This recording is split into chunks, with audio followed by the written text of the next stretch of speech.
Definitely something that I understand, T. You understand? Like, I definitely understand that, but what I also understand is I keep preaching the same lesson. You gotta feed them the medicine through the candy. So when I come to them with a certain image, in order to speak to people that's from where we from, you can't always go to them on an intellectual level. So I gotta feed them some ignorance first before I give them the intellect. Well, I'm having this mental and spiritual battle about what was presented at the BET Awards, i.e. Jesse Williams. Jesse Williams, yeah. What Jesse shared with that target population in front of the camera and behind the camera at the BET Awards are the same word, the same ideology, philosophy. It is the same frustration. It is the same message, only with certain painted, plastered, sugar-coated, well-tied terminology. The man was a teacher.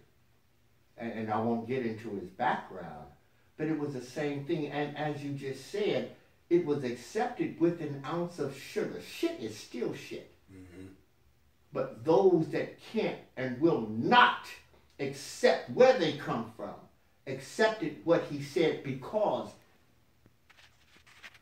I'll be nice,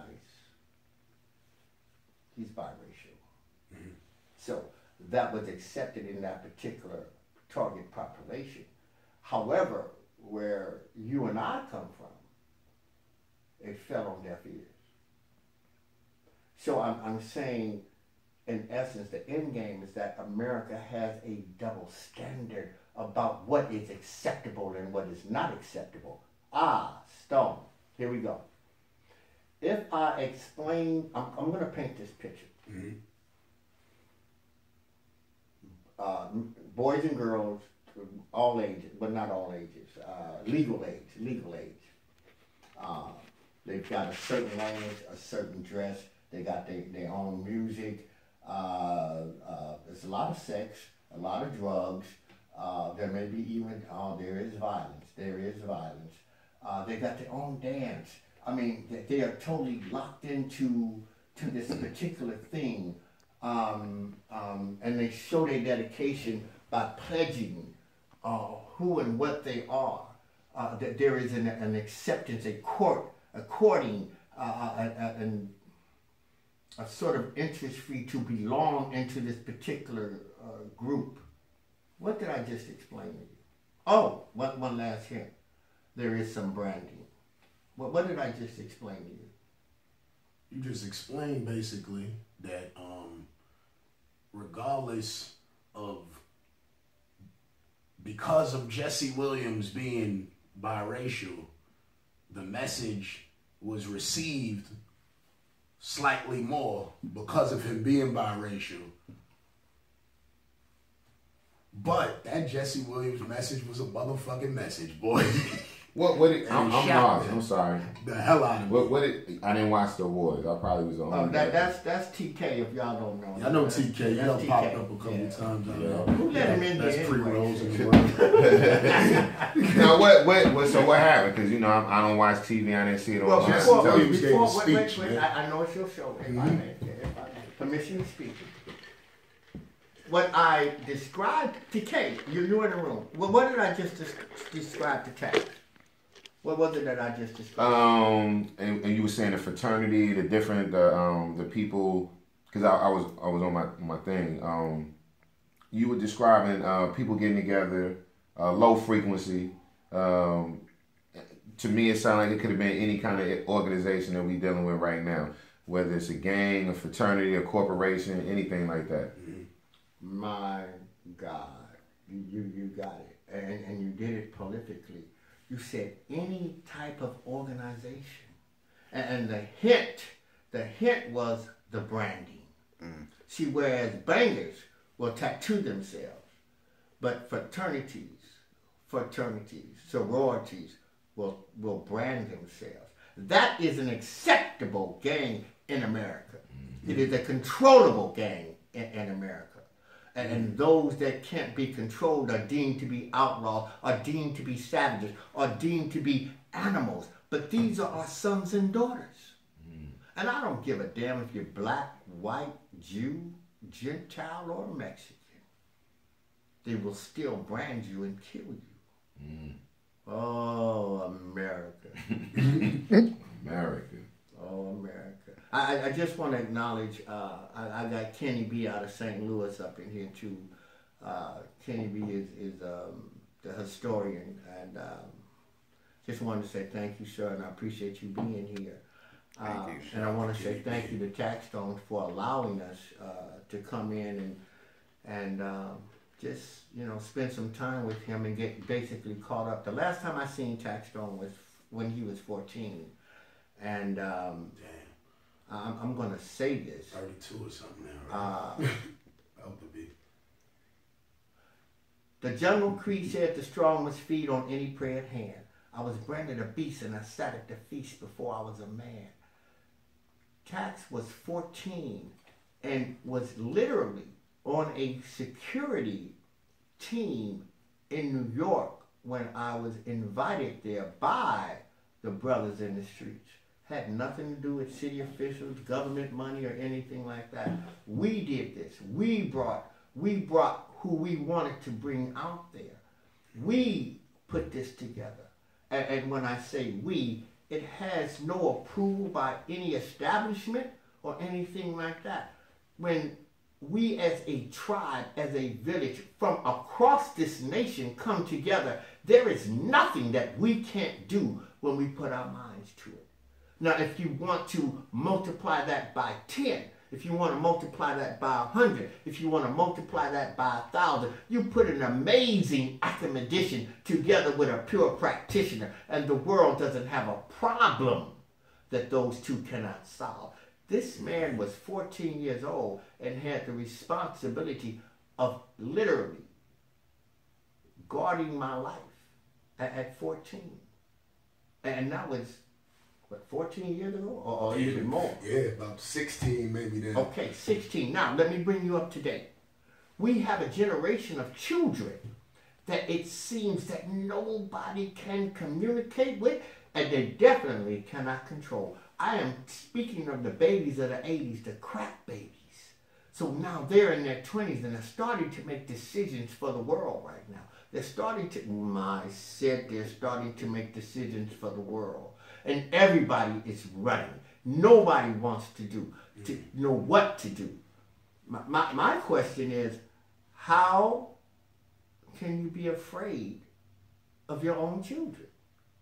And then Bill Withers said, Grandma's hands clapped in church on Sunday morning. Grandma's hands. Oh my God. She said, Bobby, don't you run so fast.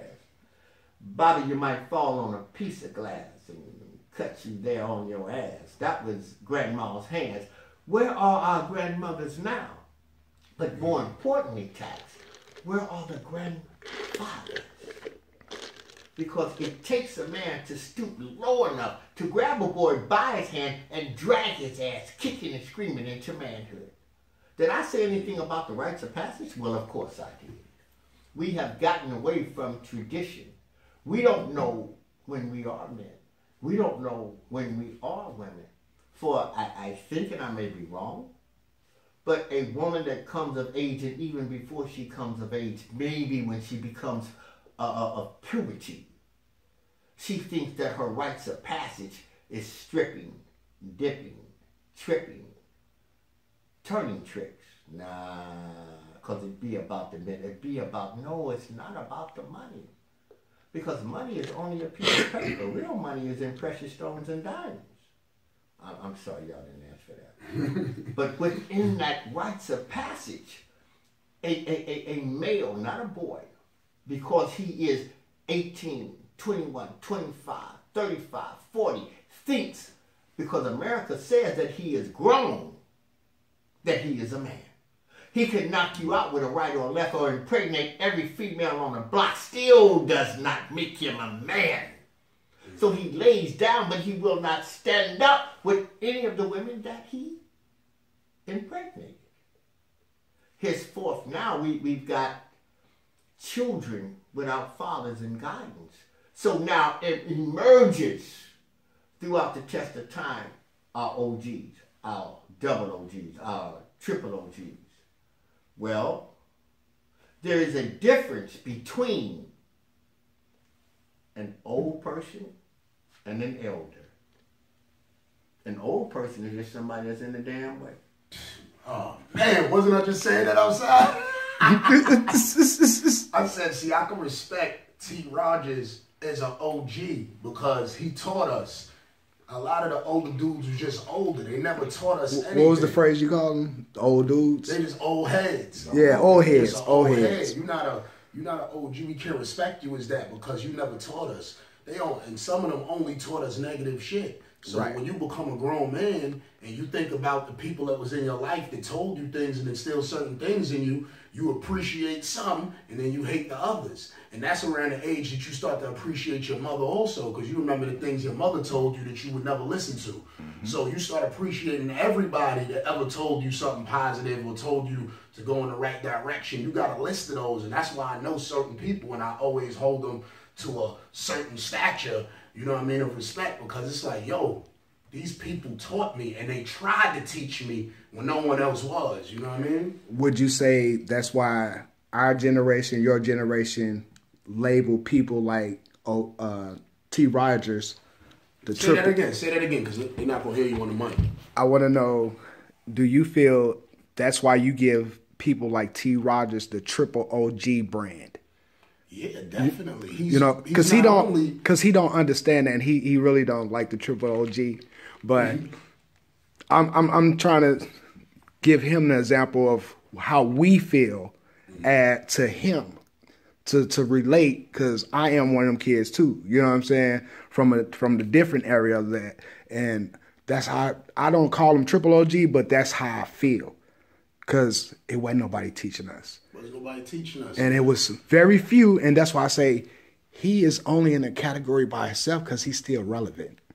Ain't nobody else out here doing it to the capacity he's trying. He kept it tall, He kept it tall. So a lot of dudes was real only until they was 28, or until they was 30, or until they was 35, and then they did some bullshit that fucked up their whole realness. So for him to be at the age that he is and still have the respect, it's like a lifetime achievement award. Right. So right. The triple OG, like, you know what I mean? Let me say this too, because I differ. That's TK, and that was Keni that spoke before him. That's TK right there. I differ a little bit from what y'all saying, just for the simple fact that I feel like I'm between generations, between y'all, right? Mm-hmm. So, and I'm actually out here with a lot of kids that could be my kids, right? Right. So to me, when you put OG, when you put G, when you put gangster, whatever it is, right?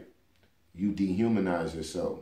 I'm just on some real shit. No, I feel you. So when I say that, if you have a kid, right, or you have your seed, and you say to your seed in LA right now, there's people who grandmamas was Bloods and Crips.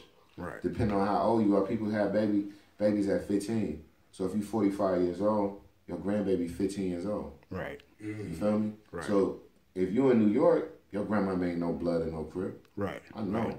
Facts. Right. So when you say you dehumanizing your grandma, right, you dehumanizing your granddaddy. So to me, you can't do something that's relevant to a 15-year-old when you're 60 years old. You gotta go up. So that we bring shit down. I don't know if I told Tax, right, but one of the things that I do now, because I look at rap people funny, and I was telling him I had some Buster and some other people was doing something Sunday. So if you got gray hair in your beard and you trying to be relevant to niggas who wake up in the morning in their mama house and they fucking girls on couches, and you supposed to be owning houses and property, you gotta really think about that. And I feel like, to me, we have to respect. You said you used the Bill Withers song. Right. It's elder. It's cool. Right. It's an elder. Like, you gotta come up. Yeah. So to me, you solidified in the work you put in. If you 50 years old on the block, something is wrong. Right. If you're 45 years old, you didn't make it. Yeah. Exactly. You understand? That's real talk. So, no, really. And I say this from having my feet in the mud in New York, from having my feet in the hood in LA. If you over 35 years old and you on the block, you fucked up. Yeah. You fucked up. So. Yeah. You not the man. I ain't saying if you got work or No, your none of presence that. is there. If you physically with a bunch of 15-year-old kids every day, and they come home from school and they skipping school and they smoking a blunt with you. These are the dudes that started my quest on not fucking with gangbanging and not fucking with the whole label as a whole, because I had to realize, just like I said, there's dudes that I remember like T.rodger who really gave us wisdom, and then there's dudes I remember who was on the bench with us, and we just young, so we just happy to be outside late and shit. And Young nigga shit. Yeah, young nigga shit. This motherfucker is old. We don't see him doing nothing, so we think that's what you're supposed to do. We think you're supposed to be on the bench and get drunk all day. We not knowing that you really supposed to be getting your life together. Like so much things I had to work on in my late 20s because I didn't do it when I was supposed to, when I was 17, 18 years old, because I was hanging with old dickheads. You know what I mean? You called the man a dickhead. Wait. First, you called the man a nigga. Then you turned back around and called him a dickhead. Yeah, he was something like that, see? Tax. But permission to speak. Go ahead, man. If I may, the term OG, the seed of it is original gangster. Goes back, I think, to maybe the 70s. However, when it is addressed to me, I would be honored if they would keep it in this perspective. It is original griot. A griot is an African term that means healer, teacher, it's doctor, it is all those things. It is a speaker of wisdom. And that's what the OG term means to me. And if I make it to triple OG, then that means I'm still on my quest, I'm still on the path, I'm still on my journey. I haven't completed the mission, but one has to change or either understand the word of OG or the term of OG. It is griot. Now, if I transcend it and I take it into my pave, my pride, my hubris, my arrogance, my vanity, my ego, it means gumption. And that gumption is an old term that just means I have the balls and the tenacity, the wherewithal, the intestinal fortitude to do things that nobody else will do. And it is the right thing. It is not the cookie cutter follow the sheep thing. It is me saying, wait a minute, hold up. Christopher Columbus ain't discovered no damn America. The fuck? Mm-hmm. And if you want to put me out of school, which they did, then I'll accept that. I won't even get into certain religions because I don't want to start a fight. But there's certain religions that I just say, well, okay. No, I'm not going to say it. No. I want to say it. You can go ahead. It's freedom on tax season. Yeah, it's freedom of speech. Just watch what you say because they'll put your ass in jail. Mm-hmm. This is America. Indeed. Now, with that being said, I said something. Y'all better pick that up. Just watch what you say. Right. You'll get blacklisted. You'll get no fly zone. I'll stop. And I have a Saturday class. Look, I changed that Sunday real quick. Yeah. I have a Saturday. I have a Saturday class. It's called Survival Education for Life and Family. It runs 2 hours. There's a 1 hour introduction class, and then there is a hour class that we get into things. Keni's been in it, and TK's been in it, and maybe I should let them do a little testimony. But we talk about the things that they never taught you in school. And I don't care what school, college, university, Sunday school, I don't care what school. Because we deal with anger management. We deal with crisis management. We deal just with relationships. We deal with understanding yourself and self-knowledge.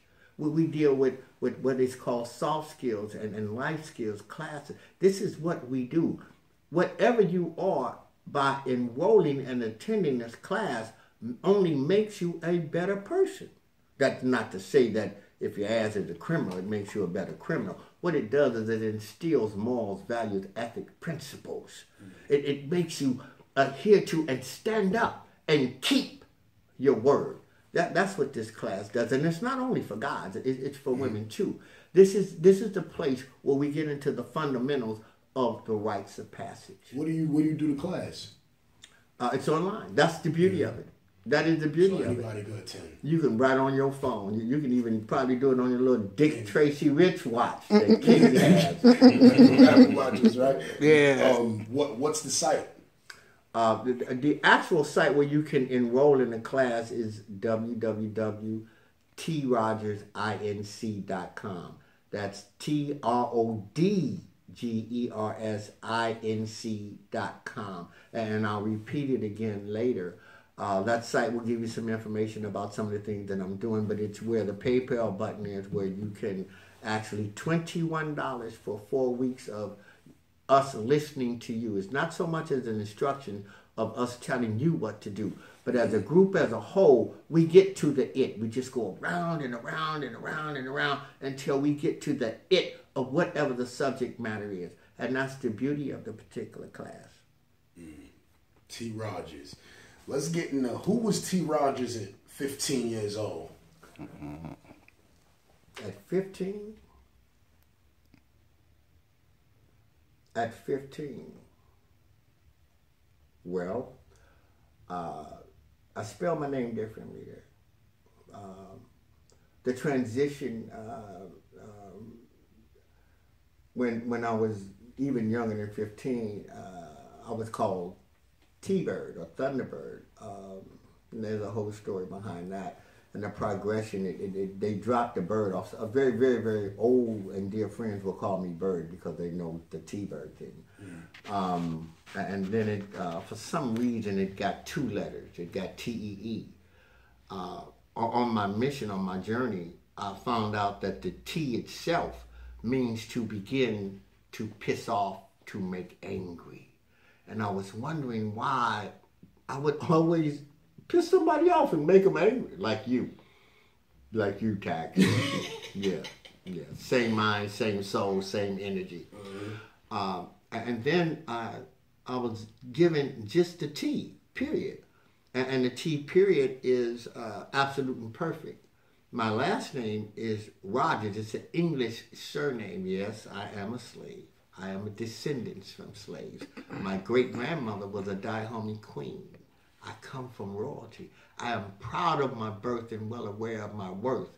So, and my journey and going through all the things that I never changed my name. I never changed my name.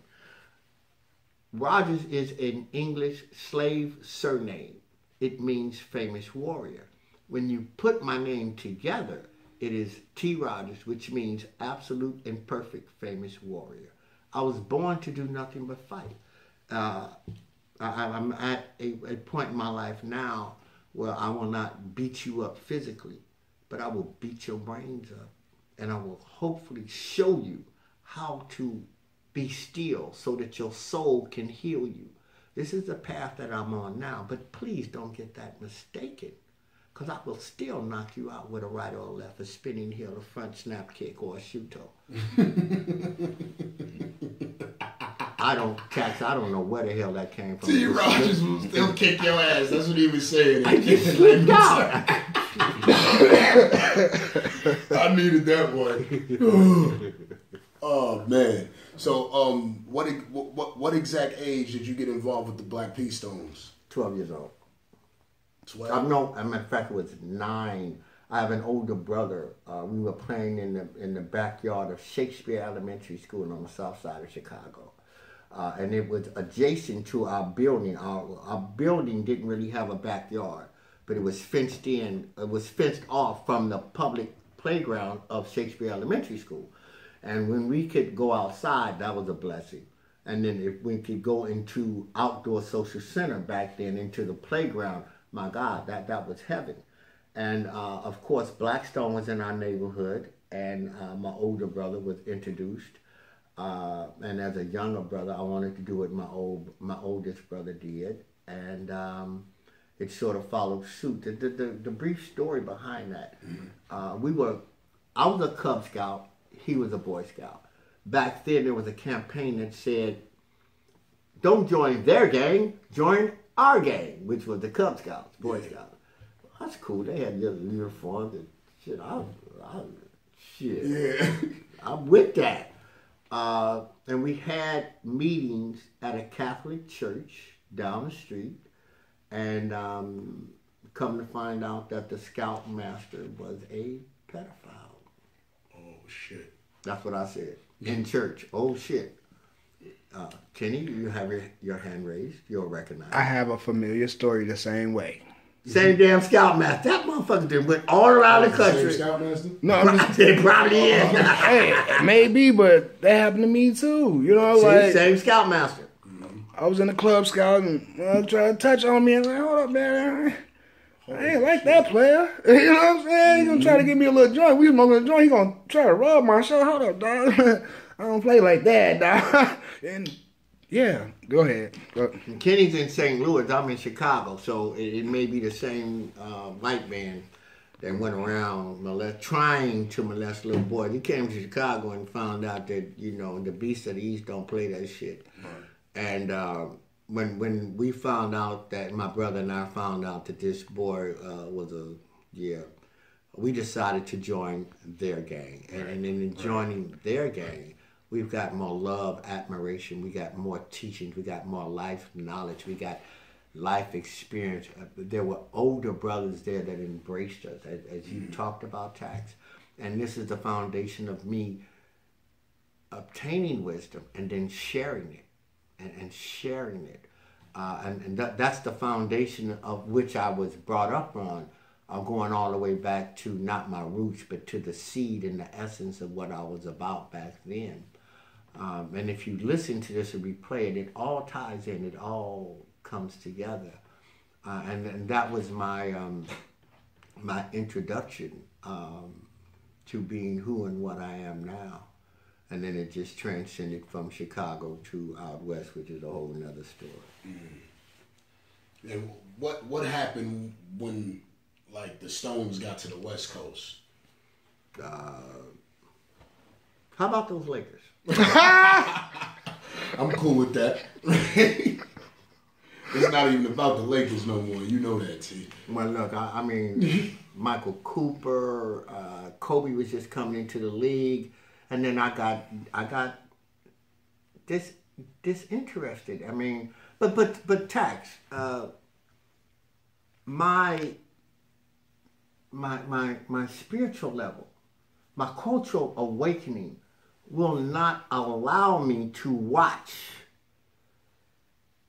men or males play with their fucking balls. I don't care what sport you're in. I don't want to see you playing with your balls or his balls or anybody else's balls on national TV, nor will I pay to come see you play with your balls. I'm not doing it. I'm not having it. Especially when a old wrinkled up white male says on media, I will give you $30 million in a contract. You will make me $30 billion. Oh, and by the way, don't bring none of your niggas to my game. As he spins and walks away, he looks over his shoulders and says directly into his eyes, I am the owner. That statement in itself says that slavery is alive and well, not only in Roman Greek times, but right here in America. Right here, only in America. And I got locks and I ain't got strange haircuts and none of that other shit. For him to say that I will give you a $30 million contract, you will make me $30 billion. Don't bring your niggas to my game, and I am the owner. Damn. I will not go to my grave as a slave. Will not do it. See, because they did that, and it still works. When Rome, in tax season, in Rome, when shit was going to the left, they would have the games where the well-trained soldiers would put against the slaves and the peasants, and they would slaughter them in the arena. Okay? Same damn thing, only you don't get as much blood in certain sports. Mm-hmm. Same premise. Same premise. Now, I'll take you just a tad bit deeper, then I'm going to leave it alone. Name me a sport, any sport. Hockey. Hockey. Did you know that we invented hockey? No. That it was the Norwegian black, it was the slaves that went to Nova Scotia that escaped slavery that came up into Alaska that invented fucking hockey. Yeah, I didn't know that one. That definitely was a new one for me. I always thought that was a white sport. As I said, things that are never discussed in traditional class. This is what we talk about in the self class.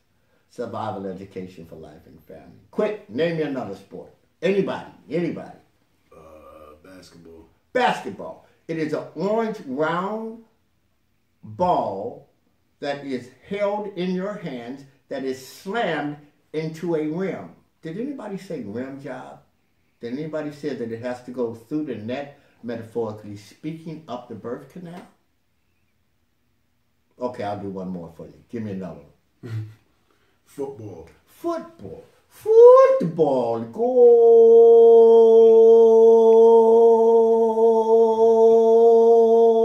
I love that dude, whoever he is. I mean, that's Mexican football. Football is a brown, rectangle? Nah, not rectangle. What the hell is that shape? It's oblong. It's a round oblong ball that is placed between a man's legs, that is held by two hands, that is shoved into another man's hand, that has to go past the goal line, preferably kicked between two upright posts. So metaphorically speaking, that is something that is going in between two white legs.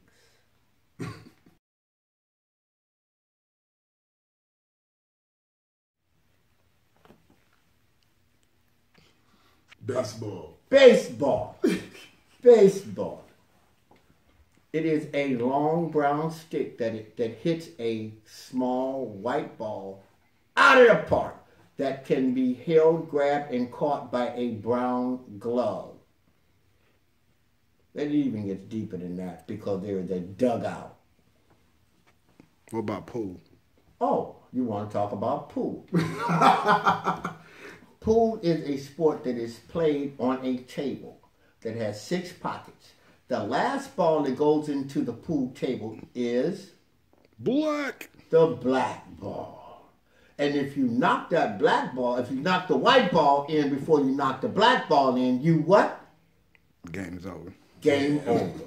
Now you're going to have me in conspiracy mode all day thinking about shit. Tennis. Tennis. Oh, you want to play tennis.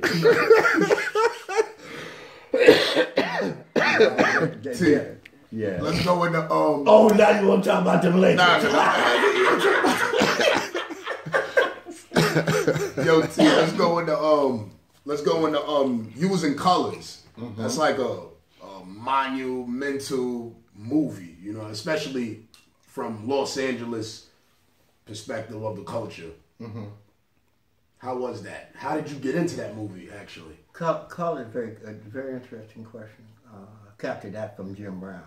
Funny you should say that. Very interesting. Colors was the groundbreaker to everything that came after Colors. It was the groundbreaker because it used real gang members, real bangers off the streets. No training, no nothing.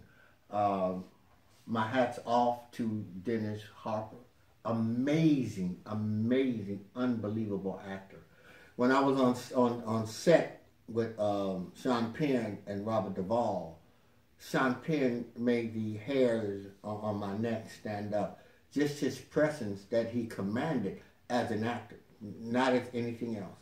Just as an actor, an actor, was unbelievable. So I give him credit on that. And it was beautifully portrayed, the younger guy and the older guy, the seasoned vet, and that it showed in the movie. The way that I got into that is that I went to LACC, my alma mater, and I'm still registered there as an actor. A wonderful, amazing theater class course that they have. If you are an actor and you want to learn the fundamentals, the teachers there are unbelievable. And they come from the industry. So that's just my strong suggestion for those who want to get into acting. So you did a class before Colors? Yeah. I thought it was just like they just snatched y'all like literally up from the corner, like, come on, get in the movie. Bruh, I am a card-carrying member of SAG. I am an actor. I have also produced. I didn't write anything, but I've been on both sides of the camera. Right quick, a lot of the guys that were in there, and it was good because sometimes you couldn't really tell who was a real gang member and who was an actor. And I like that particular part. My hat's off to Billy DeMota, who casted for Colors and gave me a chance. Billy gave me my first shot at, it was called Taking Care of Business with Matthew Broderick. That was my first film. And when I got that, Colors came up, and of course I was cast for that, and Billy DeMota believed in me, and he's a very, very good friend, and I still talk to him now. And those are some of the people that help you on your way up. And that's where Colors and everything else came into. And from that, I've... and that was the first movie you was in? Second movie. First movie was Taking Care of Business with Matthew Broderick. Yeah, and from that, basically became a niche, and I've made a pretty good living sharing that gang experience to those who really want to understand the other side and why bangers do what they do. So, yeah. What was the age and transition when you realized that gangbanging was destroying the neighborhood?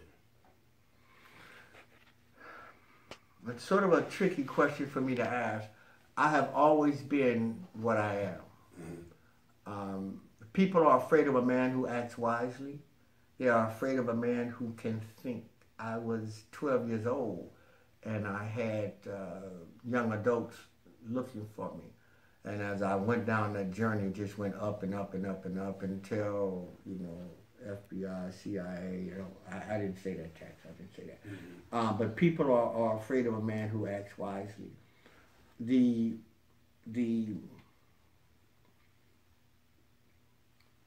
For me to be on point, ask me the question one more time. At what point did you realize that gangbanging was destroying the neighborhood? Where I come from, it was never considered a gang. We were an organization. We were an organized nation. And that's where the fear came in at. There were rules and regulations. We had a religion. There was a Trinity with us. There was all Islam. There was Moore Science Temple of America. And then we were the protectors of the Black Stone. A lot of people don't know that. America was built on sex and violence, and if it doesn't get sex, it gets violent. And this is where that came in at. When one has the ability, the potential to really change lives, they will cut it off at the head. They will cut it off at the head. And then I was perceived then as a threat, not so much because I was violent. No. That violence only came in when one attacked us, and we fought like hell. The Nation of Islam has the same principle and ideology and philosophy. If you attack us, we have the right to defend ourselves. And there's a difference in being a fighter and defending yourself. Two different things altogether. And that's what a lot of people didn't understand, and they don't understand it now. To basically answer your question, I want to get away from this particular subject. Number one, because you can buy the book, and number two, wait for the biopic that L.T. Hutton, Benny Boom, and Lucky Rodgers are putting together on my life. Swish. Was that a shameless plug? I'm putting together. I ain't mad at you. Shit, that's something to be proud about. We'll see. We'll see if I deserve it. There is a balance in the universe, and it demands payment, and I just hope that I'm worthy of that. you know, if it comes to fruition. But that whole, here's my end game. It is so easy to belong to quote unquote a gang. There is some structure, but it's basically that gang banging lifestyle is on favoritism, as opposed to being on rules and regulations. You know, the organization that I was a part of at that particular time, I did not say gang. I did not say gang. It had rules and regulations and ideology and a philosophy, and that was the difference.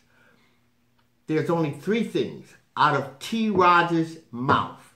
There are only three things in a gang: cowards, kids, and homosexuals. 75% of all California prisons are SNY, special needs yards, which translates into PC, protective custody, that transfers into punk city. And those homosexual gangs are more vicious than the traditional gangs. They have to be, to keep the traditional gangs up off of them. It blew me away, that short time that I spent incarcerated, because the big homie would say, "Where you from?" And you would tell him.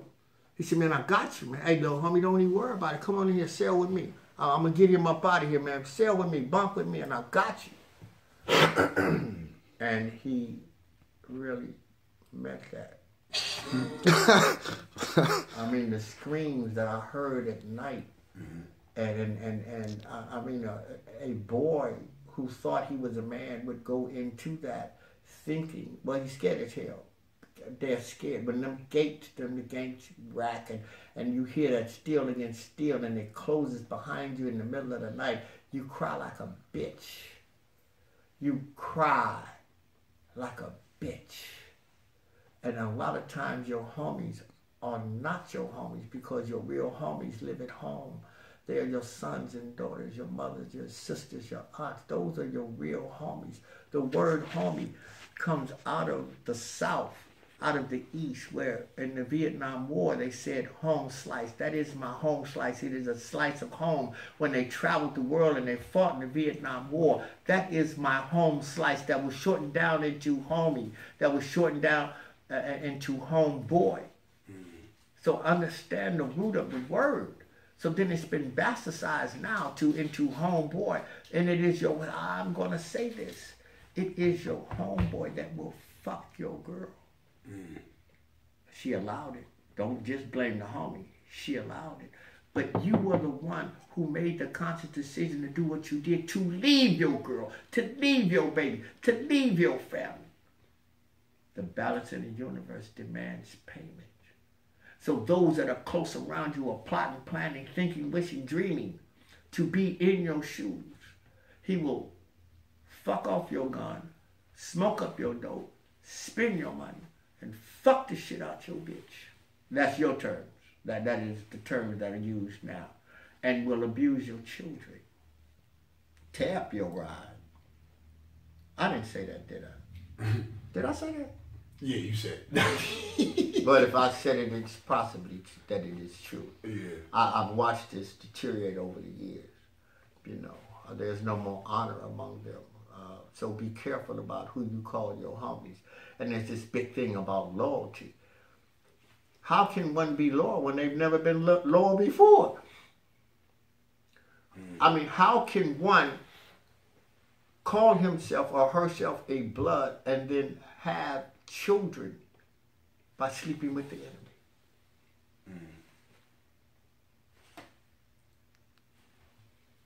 So, this is no disrespect to Grape Street, but if you're a Crip in the blood and you have a baby, the color, I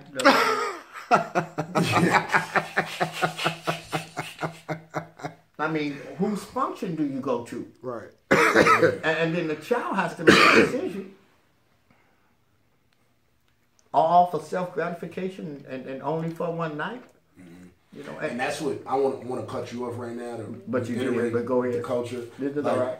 You know, and for those of y'all that might not understand what he just was saying, like, you know, in L.A., it's separated by hoods. So, you know, if Blood from over here had a kid with a Grape Street, it would be a dilemma for them to be going to family functions. You know what I mean? You got to go over here to this hood and you from this hood, and like the hoods are separate out here. It's very different. Mm-hmm.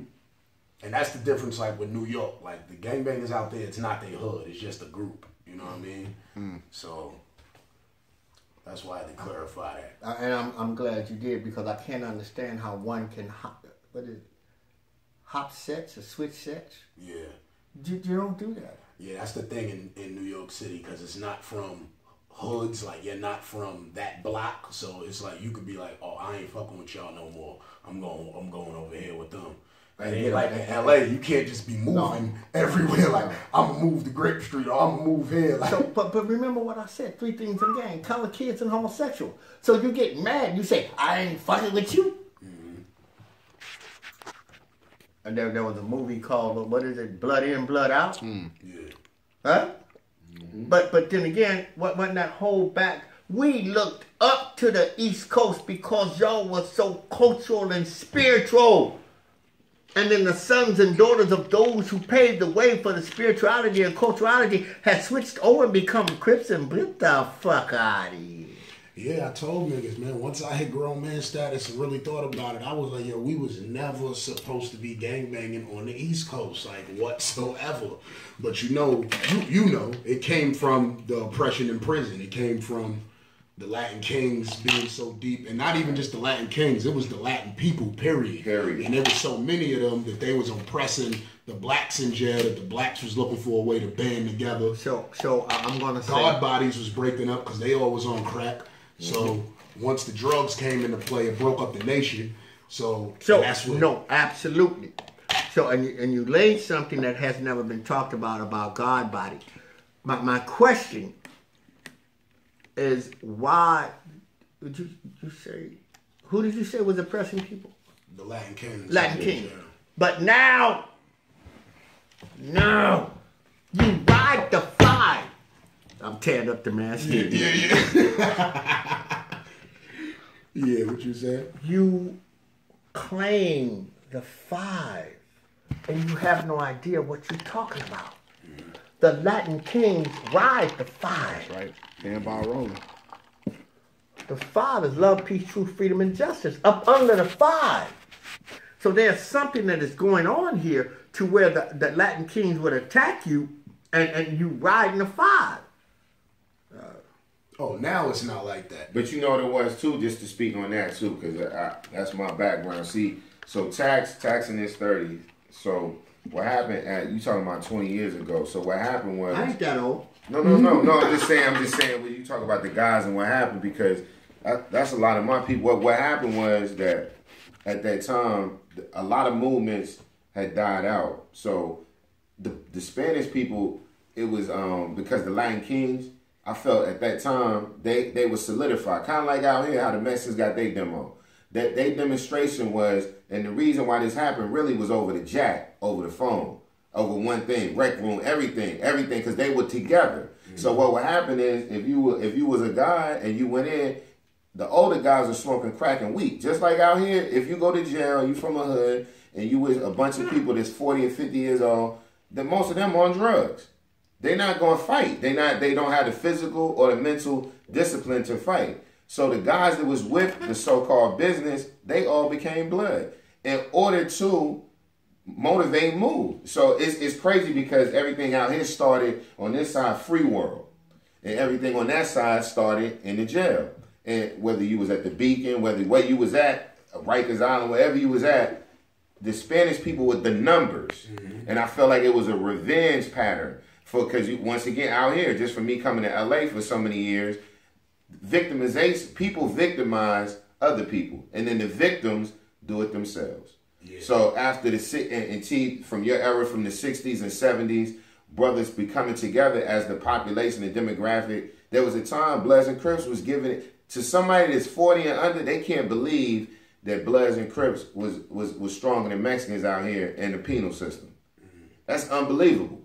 For anybody that's been in the penal system in California in the last 25 years, it's unbelievable. It's unbelievable that era happened, and the same thing happened in New York, and it was just that the blood, the guys was dying, the Muslims, everything was dying to stand up and fight for basic rights. We just talking about basic rights, the lowest level. Right. Let me use the phone. Right. Let me over here with my Mac, with my Jack Mac, whatever it is, basic things.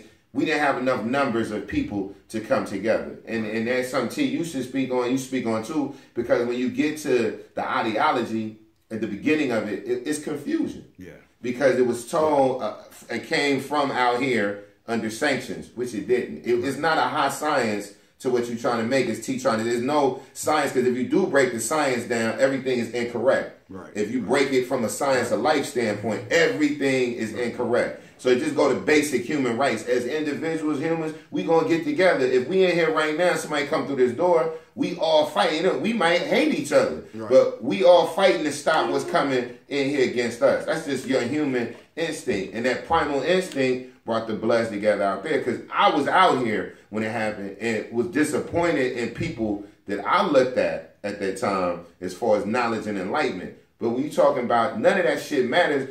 Just like out here, if it's 15 people hitting you, attacking you, and hitting you with knives and cutters, you need to man up, and that's just what happened. The confusion happened when it got on the streets. Right. Because it's very. I shout out to a lot of my shout out to Pistol Pete. You know, people that ran their own demo. Right. You understand what I'm saying? Before they was whatever they was, they ran their own demo. Right. So in them coming into that demo, it was understood we bringing our thing into it. Just like just like certain people, we bringing whatever we have into this. So our survival thing, you go up to the BX, they survival thing is a little different. Shout out to my family in BK. They survival thing was a little different. Right. But now it's so much cut in that. Once the strength comes, once you stop being oppressed, you start oppressing. Oppressing, victimizing. And that's basically what happened. We band together because we needed to band together. We needed each other, and then we didn't need each other no more. So then it turns into gangbanging where you on with each other. Because in New York, all the Bloods do is fight each other. It's not no real blood and Crip beef. Well, I mean, with the Midwest and as far as like St. Louis, when it came there, we already had our gangs, like you said. Everybody was pretty much, with their own, but it was so divided. You know what I'm saying? And within the division and what was going on at that time was the money being made. It was easier to get your source from one side, if I would say. You know what I'm saying? And that's how the Midwest became, and like I said, it was already gangs there. So anything that ran under the 5 or anything that ran under the 6, that's who teamed up. You know what I'm saying? So we can keep the money how it goes. But like I was talking to TK earlier, he was like, it's something called A-balls. And so when I used to be in Atlanta and in the Midwest, they had this thing called an A-ball, which was the Crips and the GDs together. Right. Some shit they put together. And ours called the Deuces Running Wild, where... So at this point, if I may, gentlemen. Please take it up, T. Please take it up. We've identified several problems. As an empathetic, as a compassionate soul, not a human being, I'm nothing but a meat sack and a bag of bones. Let's only, at this point in this show, while we're all together, only identify solutions. Right. Nothing else. Nothing else matters unless we can bring your listeners solutions. We're just vacillating and having a feel-good session. Right now, everything else on this show should be dedicated and committed to nothing but solutions on the problems that we've already identified. Definitely. But definitely a part of what we just was addressing is a part of the solution, because when you identify where the problem starts from, the problem started with motherfuckers not needing each other anymore. And when you feel like you don't need each other anymore, you start to turn against each other and you start to separate. And that's what happens. If we were still banding together, we could have been a strength, like, you know what I mean? Like a real organization, instead of it turning loosely into a gang and people doing senseless violence and dumb shit for no reason, you know what I mean? Because now it's like being a part of these organizations and crews are just party things. Like dudes it's just a party, it's a fly thing, it's a trendy thing. They see the rapper do it, they just get down with it and they think it's okay. But meanwhile, the rapper might live in a fucking $4 million mansion and you in the street. So Stone, you know what hurts me? Is that I don't get to pick my mission. The mission picks me. I don't want my tombstone to read, "Here lies T.rodger, leader and founder of this, and I'm only known for this gangbanging." It's not that. Mm-hmm. Harriet Tubman said, "I freed 1,000 slaves, and I could have freed 1,000 more only if they knew that they were slaves." This, you got to give me a minute. Because right now, I hurt. Wisdom is nothing but healed pain. No, I'm not saying that I'm guilty of this or guilty of that. My life would have been the same way. I would have did everything I did the same way because this is basically my mission. I would love to be doing movies. I would love to be doing something else. But it is here that the knowledge that I have, I want to share with the people so that they can not follow T.rodger, but learn how to solve their own problems. And this is where I'm saying the rest of the show should be only dedicated to the solutions of those particular problems. Now, excuse me. One question, and then very briefly, why does one turn to gangs? No foundation, no structure. I feel most people that turn towards gangs are looking for somebody to be down with, looking for a friend, looking for family. You know what I mean? They lost. It's a lack of fathers out there, so a lot of us had to go find fatherhood. And we found fatherhood in old men and meat sacks and bag of bones that we never asked them, what the fuck is your self-interest? So your self-interest isn't the community, it isn't the hood, it isn't the set, it isn't that. Your self-interest is your self-gratification and whatever it is. If it's dope, if it's young girls, if it's power. We never asked. We just blindly followed those because we thought that they had superior knowledge and could bring us into a certain thing. Then henceforth that comes back to us. What is our self-interest by being part of this? Yes, we want to be loved. Yes, we want to be accepted. But at what cost? So the end game is that we'll put in work for the hood, and then the hood, a system will send us to jail for the rest of our life. And then the neighborhood forgets us. We'll come home after doing a bid, and the youngsters will say, "Who the fuck is that? I don't know who he is. He might be your G, he ain't my G." Mm-hmm. When was the last time anybody in this room or anybody listening has read or reread the Willie Lynch letter? I haven't read it in a long time, but I definitely read it. It is the foundation of freedom. You live in reverse of the Willie Lynch letter. You are 3 steps, 5 steps into your freedom. If you live it in reverse, if you read it, digest it, and then regurgitate it out, and you teach your sons and daughters, your family, and everything that comes behind you, everything around you, everything in front of you, what that Willie Lynch letter says and does to our psychic, I'm not even talking about TV. I'm not talking about the media. I'm not talking about gossip. I'm talking about the foundation of enslaving a people. Just start with the Willie Lynch letter. There's other things. But just start with the Willie Lynch letter. Because, well, you and TK, y'all about the same ugly. Y'all about the same black and then I'll look at Keni. Pass me that lemonade. I might. You didn't say lemonade. Beyonce? How about those Lakers? So, when we look at the Willie Lynch letter and we just look at the skin pigmentation, the melanin in this room, we are not TK and Tax ain't supposed to like Keni. Keni ain't supposed to like me. Just by melanin. And then Keni and Tax got short hair. Me and Keni, we got dreads. You ain't supposed to like us because of that. The Willie Lynch letter is the foundation of freedom. And you the oldest out of all. And we got definitely not supposed to like say you. It one more month. Hey, you know how old I really am? No. I am old as my girlfriend. I know. Come on, ask me. Come on, ask me. Ask me. How old are you, T? No. How old is your girlfriend?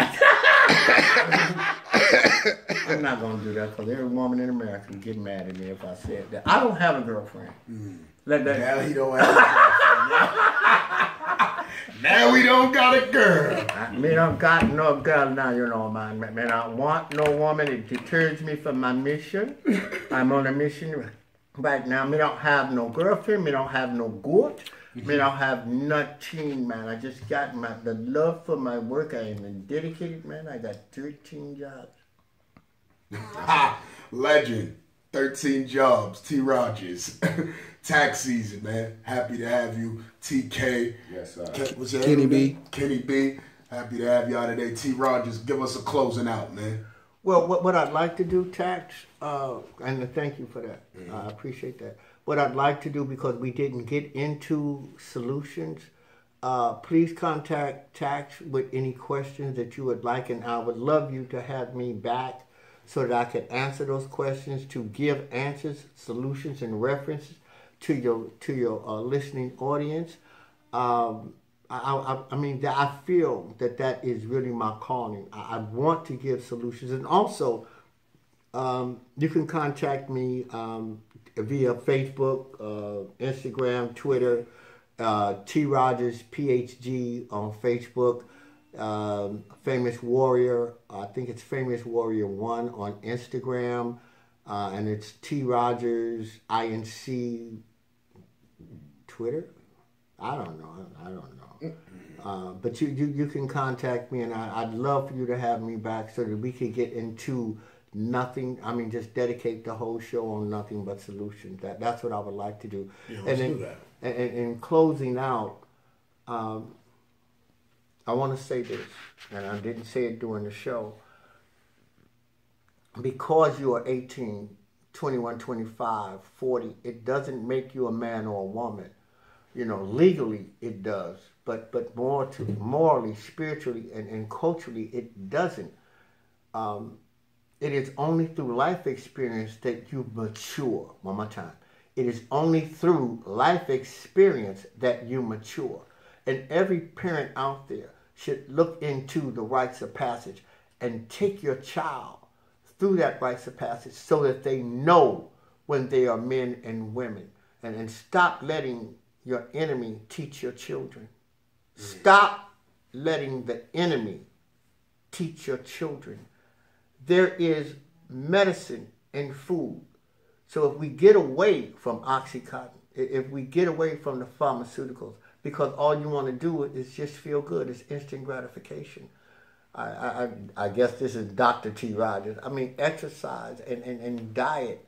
At some point, you have to be still. In my closing, you have to be still. And in being still, you have to listen to your soul. And listening to your soul, it knows how to heal you.